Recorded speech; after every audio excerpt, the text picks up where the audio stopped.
പഴം കൊണ്ടിതാ നിങ്ങൾ ഇതുപോലെ ഒന്ന് ട്രൈ ചെയ്ത് നോക്കിയിട്ടില്ലെങ്കിൽ എന്തായാലും ഒന്ന് ഉണ്ടാക്കി നോക്കിക്കോളൂ, എല്ലാവർക്കും ഇഷ്ടമാവും.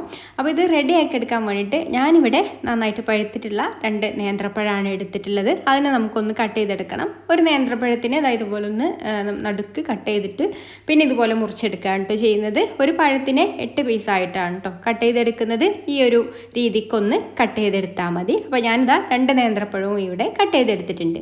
പിന്നെ ഇതാ തേങ്ങ എടുത്തിട്ടുണ്ട്. തേങ്ങ ചിരട്ടയിൽ നിന്ന് അത് ഇതുപോലെ തന്നെ കഷ്ണങ്ങളായിട്ടാണ് കേട്ടോ എടുത്തിട്ടുള്ളത്.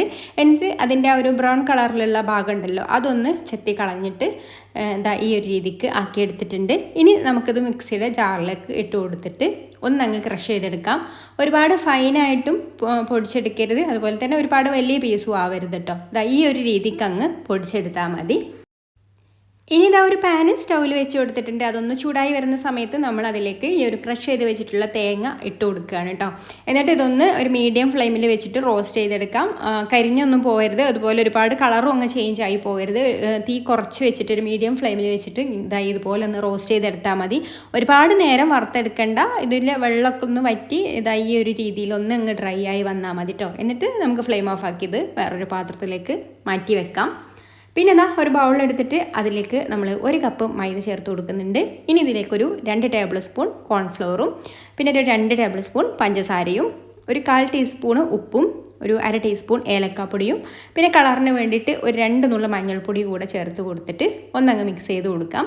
എന്നിട്ട് ഇതിലേക്ക് ആവശ്യത്തിന് വെള്ളം ഒഴിച്ചു കൊടുത്തിട്ട് കലക്കിയെടുക്കാം. ഒട്ടും കട്ടയില്ലാതെ തന്നെ മിക്സ് ചെയ്തെടുക്കാം കേട്ടോ.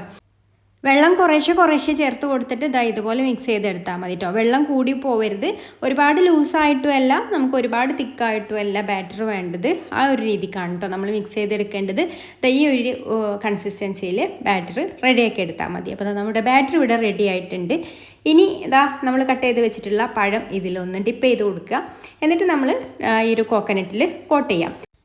പിന്നെ ഇതിന് പകരം നിങ്ങൾക്ക് വേണമെന്നുണ്ടെങ്കിൽ ഇതുപോലെ കുറച്ച് തിക്കിൽ കിട്ടുന്ന ഡെസിക്കേറ്റഡ് കോക്കനട്ടൊക്കെ ഉപയോഗിക്കാം കേട്ടോ. പക്ഷേ അതിൽ നല്ല തിന്നായിട്ടുള്ള പീസൊക്കെ ഉണ്ടെങ്കിൽ നമ്മളിത് എണ്ണയിലേക്ക് ഇടുന്ന സമയത്ത് പെട്ടെന്ന് തന്നെ കരിഞ്ഞു പോകും. അപ്പോൾ നമ്മളിതുപോലെ വീട്ടിൽ കുറച്ചൊരു കട്ടിയിൽ ഇതുപോലെ ഡെസിക്കേറ്റഡ് കോക്കനട്ട് റെഡിയാക്കി എടുക്കുകയാണെന്നുണ്ടെങ്കിൽ പെട്ടെന്നൊന്നും അങ്ങനെ കരിഞ്ഞും പോവില്ല. അപ്പോൾ നമുക്ക് കുറേ സമയം ഇട്ട് വറുത്തെടുക്കുന്ന സമയത്ത് അത് നല്ല ക്രിസ്പി ആയിട്ടും കിട്ടും കേട്ടോ.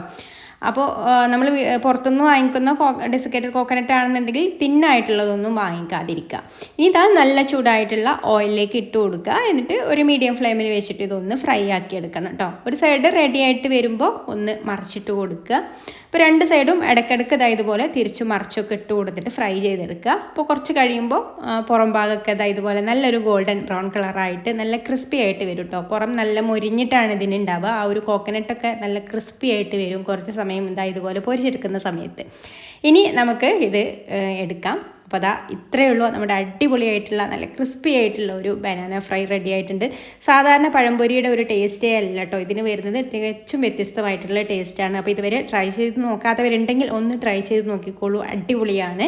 ഇഷ്ടമായിട്ടുണ്ടെങ്കിൽ ലൈക്ക് ചെയ്യാനും ഷെയർ ചെയ്യാനും ചാനലൊന്ന് സബ്സ്ക്രൈബ് ചെയ്യാനും ഫേസ്ബുക്കിലാണ് കാണുന്നതെന്നുണ്ടെങ്കിൽ പേജ് ഒന്ന് ഫോളോ ചെയ്യാനും കൂടി മറക്കല്ലേ. അപ്പോൾ ഇനി മറ്റൊരു നല്ല റെസിപ്പിയുമായിട്ട് അടുത്ത വീഡിയോയിൽ കാണാം. താങ്ക്